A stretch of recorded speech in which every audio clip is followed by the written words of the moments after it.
नमस्कार, मी संजय उत्तम लाड, राहणार कनकसागज, तालुका वैजापूर, जिल्हा छत्रपती संभाजीनगर.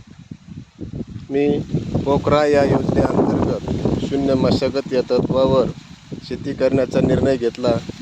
तो अशा प्रकारे आणि या पद्धतीनं मी पिकामध्ये कुठलीही मशागत न करता फक्त तणनाशक वापरून अशा पद्धतीनं हे छान असं पीक सध्या शेतात उभं आहे. यापूर्वी मी या पिकाचा फोटो काढून पाठवला होता. तो ज्यावेळेस व्हिडिओ बनवला त्यावेळेस या पिकात पाय ठेवण्यासाठी जागासुद्धा नव्हती.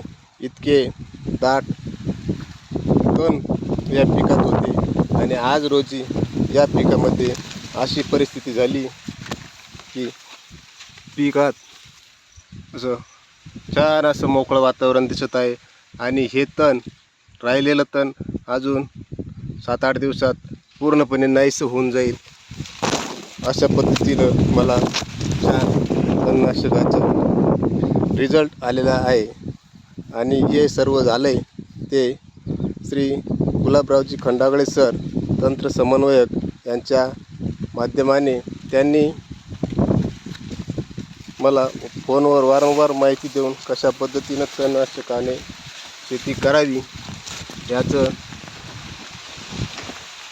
शोभनीय असं माहितीपत्रक पाठवून त्यांनी सांगितल्याप्रमाणे मी तणनाशकाची फवारणी केली आणि आज रोजी अशा पद्धतीनं माझ्या शेतात छान अशी मका डोलत आहे. ते श्री गुलाबरावजी खंडागळे सर यांच्या मार्गदर्शनाने. तेव्हा मी श्री गुलाबरावजी खंडागळे सर यांचे खूप खूप आभार मानतो. धन्यवाद.